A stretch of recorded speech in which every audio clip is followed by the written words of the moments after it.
What's poppin', YouTube family? It's your boy Dwight. Welcome back to the channel, Silverback Siage. Hope all is well with everybody. And I just happen to be pondering and had some things going on in my mind, considering that's Black History Month. Got to scrolling through my channel and just looking at different topics that I've covered in the past. And I said, you know what? What topic should I revisit and probe back off into as your collection has grown? And I said, you know what? A sequel has been requested via inbox, telephone calls, and in-person conversations, and it's about that time for Black Bottle Bangers Volume 2. Keep it locked.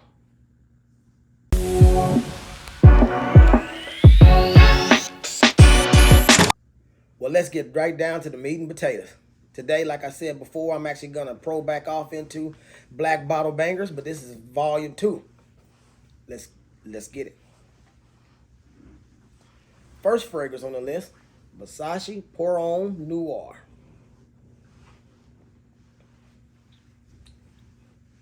Haven't visited this one in a little bit of time here.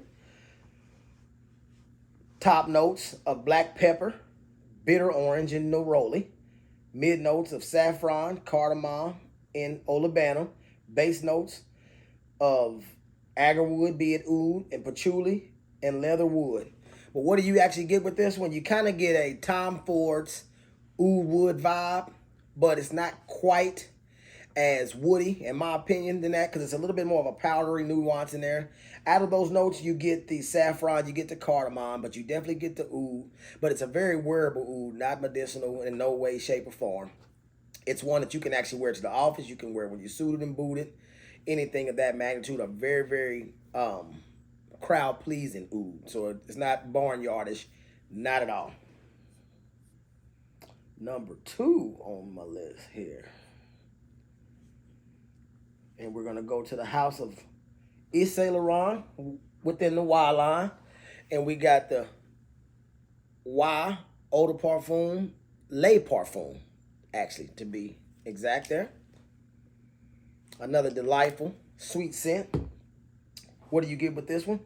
Top notes of apple, aldehydes, ginger, and grapefruit. Mid notes, sage, lavender, and geranium. Base notes, tonka beans, cedar, olibanum, and patchouli. What I get out of this one, to me, I get a more mature version of the YSL EDP version of it. It's a little bit more spicy, a little bit more warm weather friendly. And with that apple, with that lavender, and then when it goes down into that sweet tonka bean, to me, this one's a little bit more of the grown man version, like the big brother to the EDP. Next one. Valentino Uomo Intense.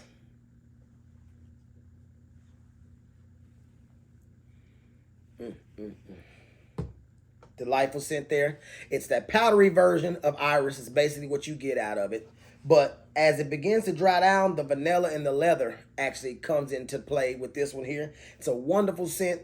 It's one that's often compared to Dior Homme Intense, and also within the, I'm trying to think of the other line. Slips my mind right now, but it's part of the powdery iris kick, but it's not the lipsticky iris. It's more powdery when Dior Homme gets you like a lipsticky iris vibe. This one being powdery, very grown man, and very, very pleasing, and definitely one that I recommend that you get your nose on. Next one, and we're going to the house of Prada. Prada Luna Rossa Black. While we're being rumored to being discontinued, you can definitely get this one still in stores. I'm having trouble actually finding links for it in like discounters, so you probably get it for that $95 to $100 price point. It's one that I definitely recommend that you get your nose on, and if you like it, I would say get this one in your collection before supplies run out, because Prada tends to knock out some of they really, really appealing and hot sellers for whatever reason in the world, I don't know.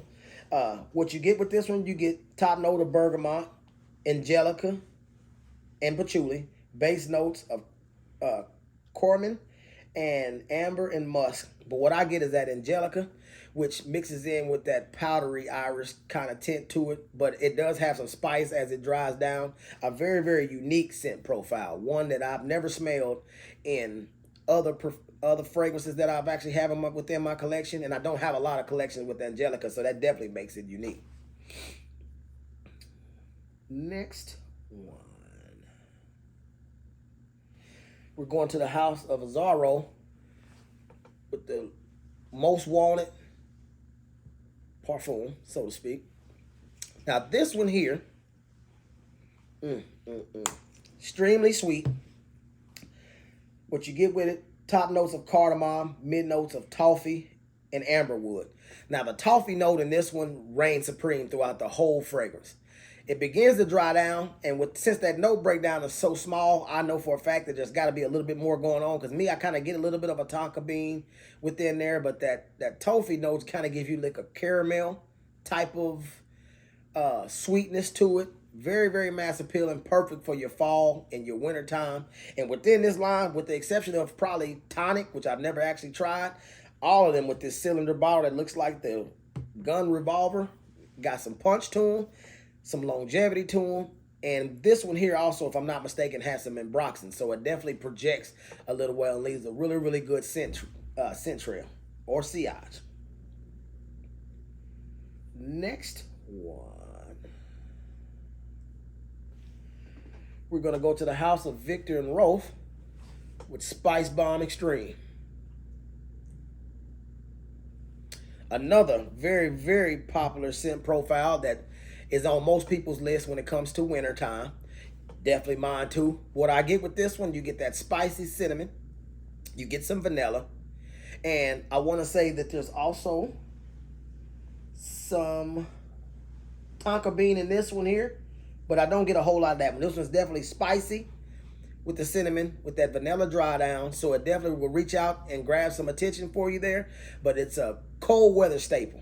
To me, you gotta definitely have this one right here in your collection if you're trying to compete with anybody else or just put yourself on the map when it comes to cooler weather scents.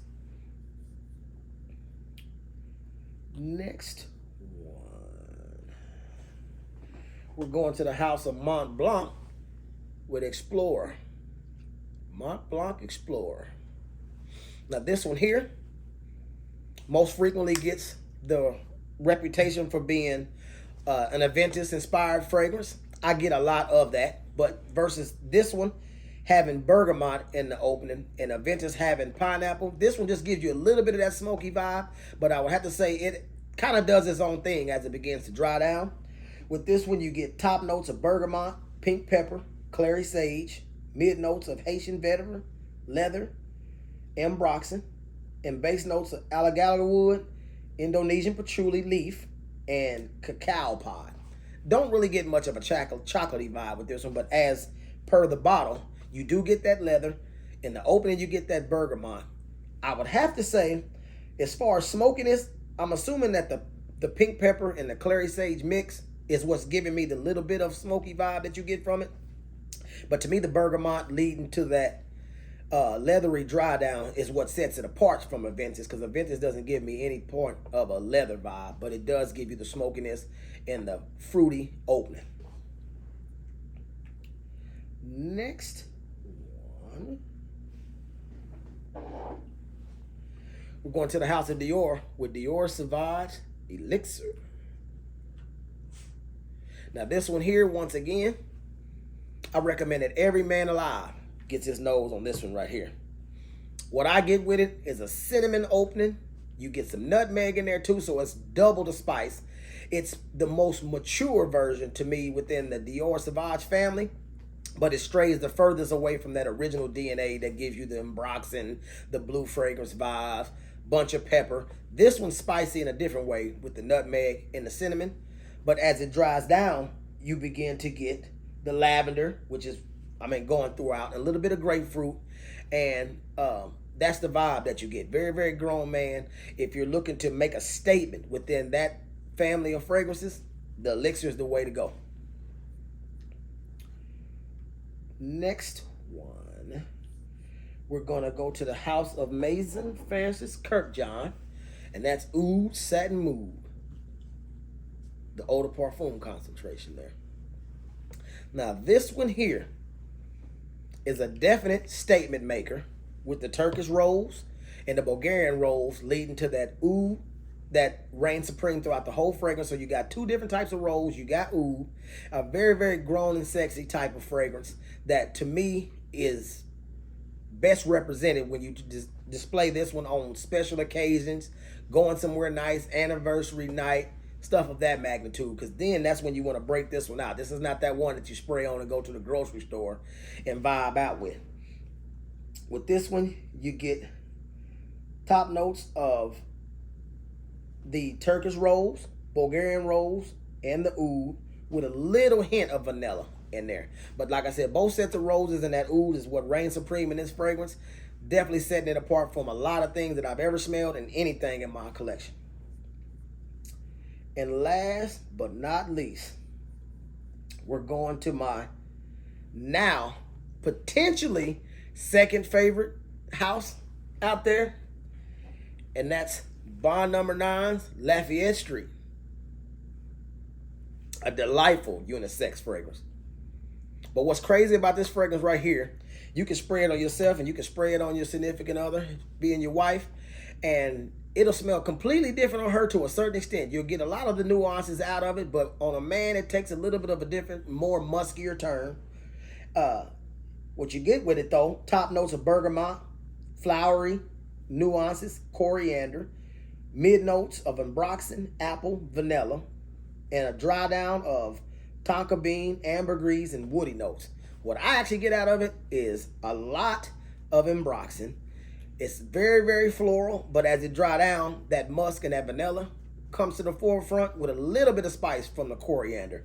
Definitely a grown and sexy scent profile that has climbed to the top of my collection as far as go-tos when I'm actually going somewhere where I want to look nice and I want my fragrance to match.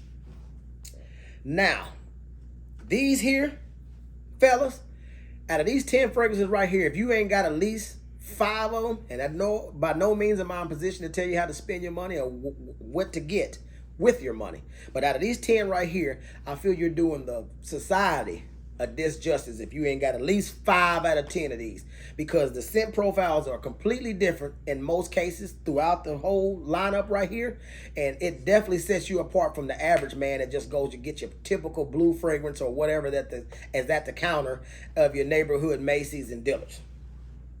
Now we're actually to the part of the video where I would like to first off make this a tag video. First on my list is Ross at TLTG Reviews, right there on the screen. Make sure you go to his channel, check out some of his videos, like, comment, subscribe, and make sure that you give him some love and some support there. He has an awesome channel that I watch on a regular basis, and check out his videos. Second on that list, my guy Dave over at Callie's Groom Room, right here on the screen. Make sure you check out some of his videos and content.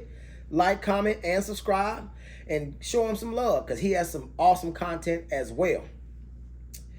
And third, as far as the direct shout outs, I'd like to give a shout out to my guy Dedrick Hicks Jr. at the Smell Good Family, right here on the screen. Make sure you like, comment, and subscribe, and check out some of his footage because he shows a lot of unique from cheapies on up to the expensive fragrances. He dabbles with a lot of different things, and I just recently actually subscribed and got a chance to check out his content. Dave and Ross I've been watching for quite some time, but all 3 content creators are awesome.